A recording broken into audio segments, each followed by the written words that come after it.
Hello everyone, welcome back to your physics class. This is your physics teacher. Hope you all are good. So before exams we are doing chapter 6 sound. Now we will continue this chapter. In this chapter you have learnt that how sound is produced, what are the sources of sound, and sound waves are longitudinal waves. That means they behave like longitudinal waves and they always need a medium for its propagation. Sound always needs a medium for its propagation. So for that we have done one activity, and now there is a next or the second activity which confirms that sound always travels through a medium, or we can say that it cannot travel through vacuum. So for that we just need two tumblers. We name that tumblers by A and B, tumbler A and tumbler B. Now we will take a cell phone in one tumbler, in tumbler A, and we will keep it open. Then after that we will call up this cell phone which is kept in the tumbler A. So in this tumbler, when we place our ear near this tumbler, then we are able to listen the ringtone of the cell phone. After that we will take the tumbler B and we will place the another cell phone in this tumbler and we will lock it. We will lock this tumbler, or simply we can say that this tumbler is airtight tumbler. So after that we will call up mobile B. Then we have to observe that can we hear the ring of the phone. So this tumbler is the airtight tumbler. We will not hear the ringtone of the phone because this is airtight and there will be no air inside this tumbler. So this confirms that sound needs a medium to travel through, and this experiment concludes that a medium is always needed for propagation of sound. Means some amount of air might be present but it requires a proper medium for its propagation. Sound needs a medium for its propagation. So this is the second activity which confirms that sound cannot travel through vacuum. It always needs a medium for its propagation. Now next thing is that sound can travel through any of these solids, liquids and gases. It can travel through the three states of matter: solids, liquids and gases. For that we can also conduct some experiments or activities, like in solid. If we want to check that sound travels in solid, liquid and gas, for that there is an activity. We require a mini alarm clock, a ziploc bag and small bucket of water. So what we have to do, firstly we will place an alarm clock at one end of the table. At one of the end of the table we will place the alarm clock. Then on the opposite side we will stand and we will try to listen the sound produced by the clock as the seconds hand moves. Whenever seconds hand of the clock will move, then sound is produced by the clock. So we will stand on the another or the opposite end to hear the sound of the alarm clock. So we will keep, or we will place our ear close to the table.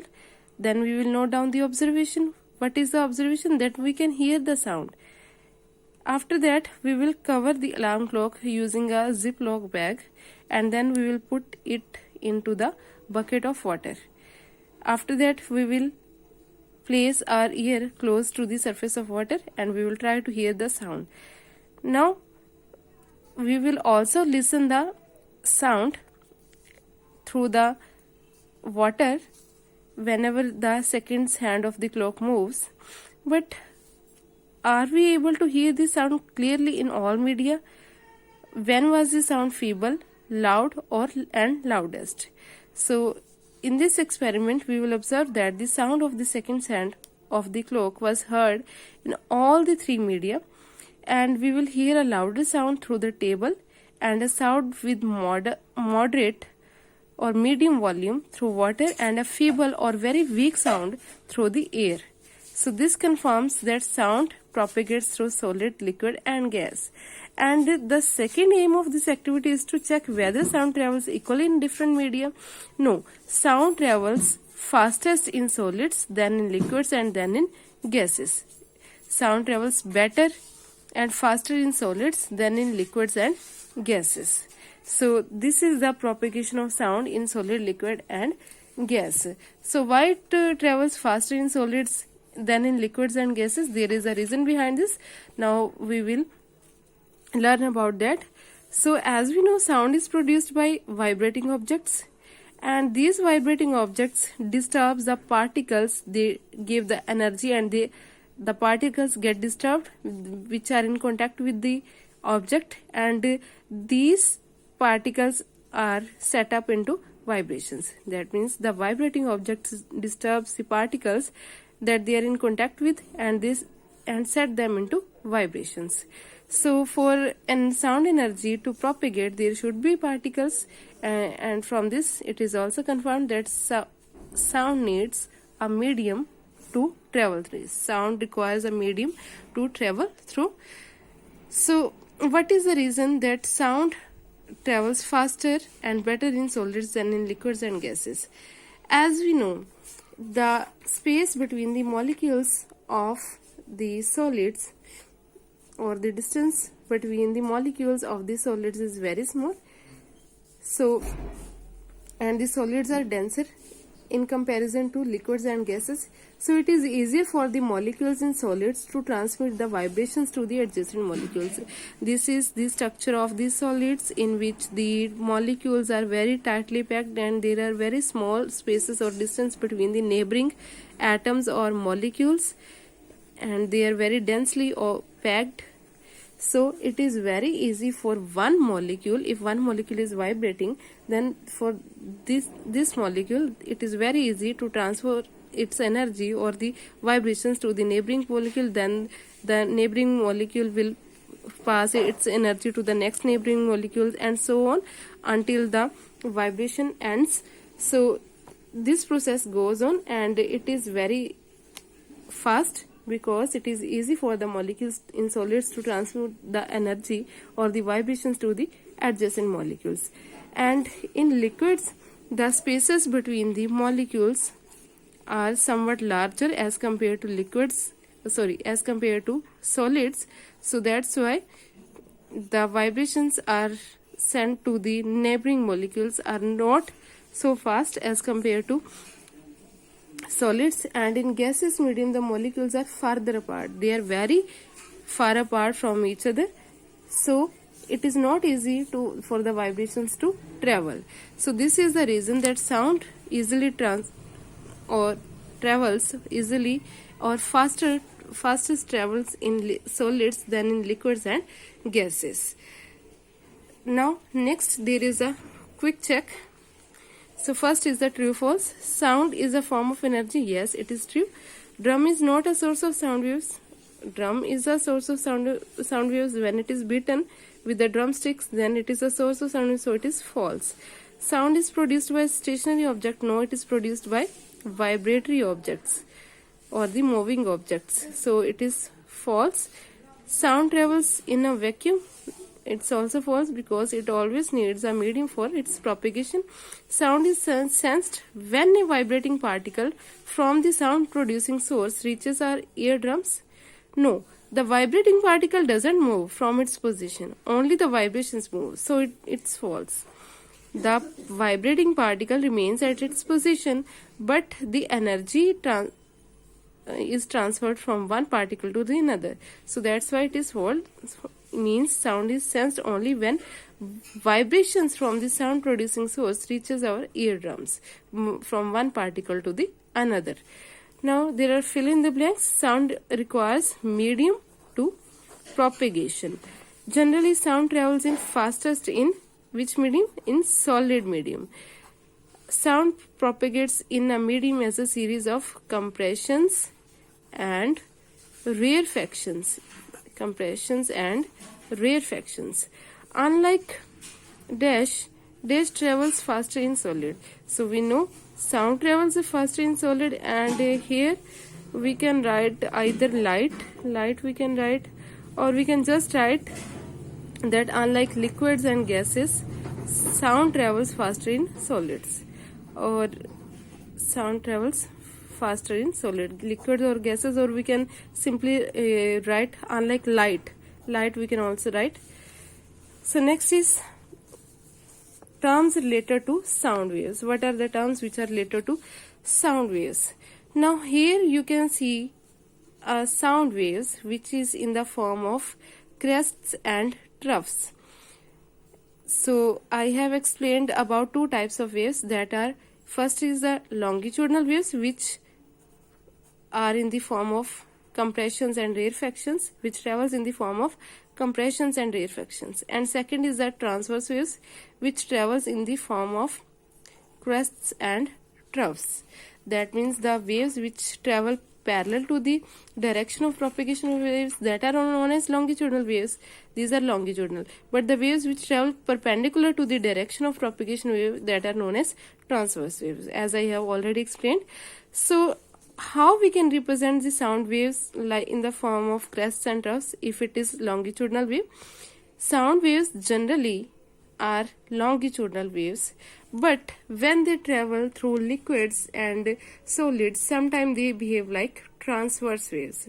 So for that, the propagation of sound waves is shown in the form of crests and troughs. So what are the terms? We will see here. So this is the sound wave. This is the mean position of the sound wave, and this is the displacement of the sound wave. What is this? The highest point of the peak or this wave is known as crest, and the lowest point is known as the trough. So these are some terms, or we simply say that firstly this is the equilibrium position or the mean position. This position is also known as the mean or equilibrium position. Then the height from the equilibrium to the highest point, this height from the mean position or the equilibrium position to the highest point is known as crest of the wave, and the height from the equilibrium or from the mean position to the lowest point is known as trough. This height, only this height, this is known as trough. This is crest, this is trough, again this is crest, then again there will be a trough. So a sound wave will be represented in the form of alternate crests and troughs, and the whole length from the crest, from one crest to the trough, is known as wavelength. Okay, and next further I will explain about the wavelength also. Simply the wavelength is the distance between the two consecutive crests or trough, means दो लगातार crest और trough के बीच की जो distance है, that is known as wavelength. If this is wavelength, this is also wavelength, this is also wavelength, and this is also wavelength.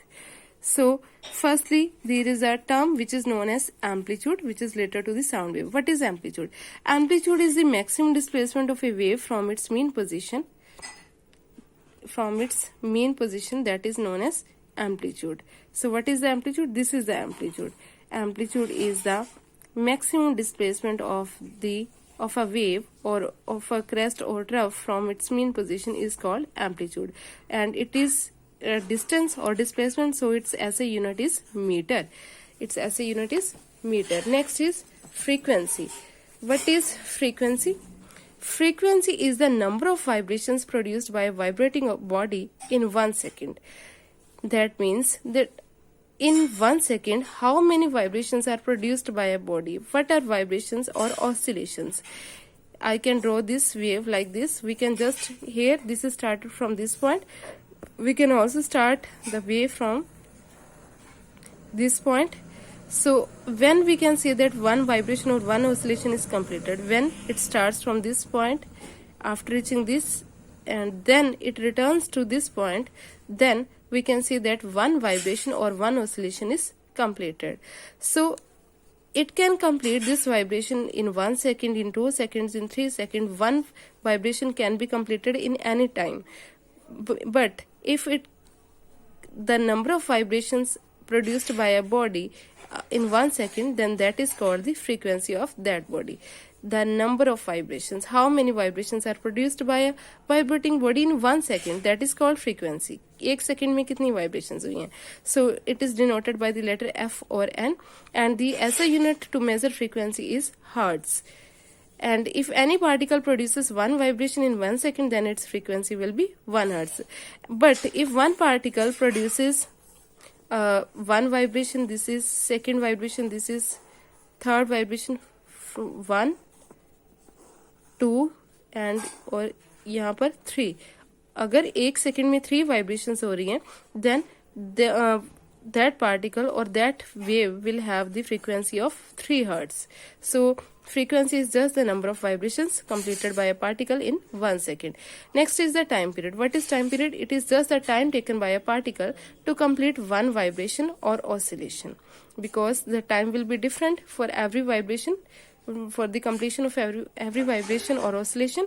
So it is the time taken by a particle to complete one vibration or oscillation, that is known as time period. And time period is measured in seconds. As a unit to measure time period of a wave is second.